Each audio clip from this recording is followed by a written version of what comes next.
Bonjour! Alors, si vous avez raté les 12 coups de midi du 4 janvier 2020, en voici un petit résumé. Alors, Jean-Luc Reichmann, toujours à la présentation.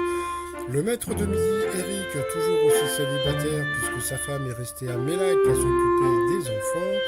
Au coup d'envoi, la première question. En quelle compagnie s'affiche-t-on en photo sur les sites de rencontres quand on pratique le dogfishing?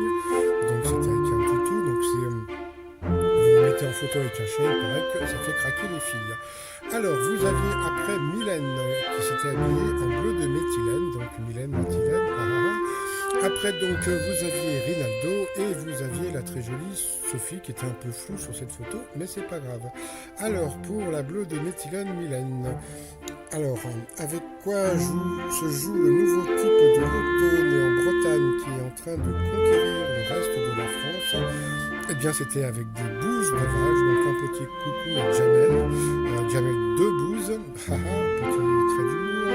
Ensuite pour Rinaldo de Corse, à quel standard de Georges Gershwin, Do It Time, le dernier tube de Lana Del Rey, rend-il hommage? Donc c'était à Summertime. Donc sur cette question, il est passé à l'orange. On a eu sa femme au téléphone, donc voilà, qui a demandé de continuer à faire son régime. Après, donc, vous aviez la jolie Sophie qui me fait penser à quelqu'un sur cette photo, mais je ne sais plus à qui. Si ça me revient, si, je crois qu'elle fait, elle ressemble à une fille de Game of Thrones.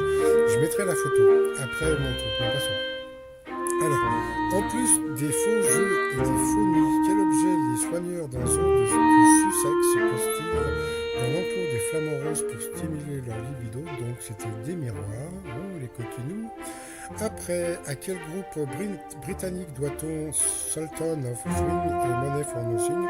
Donc, bon, c'était facile, mais bon, je pense que si ils avaient laissé juste le premier titre de la chanson, après, ça n'aurait pas été évident, parce que Money for Nothing, c'était trop simple pour Dire Straits. Mais bon, passons.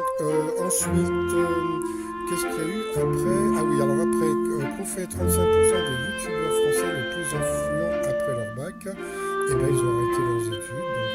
Donc, pour ceux qui ont eu le bac, quel nom un tantinet grivois porte une variété de figues de Provence? Eh bien, c'était la couille du pape. Donc, sur cette question, Rinaldo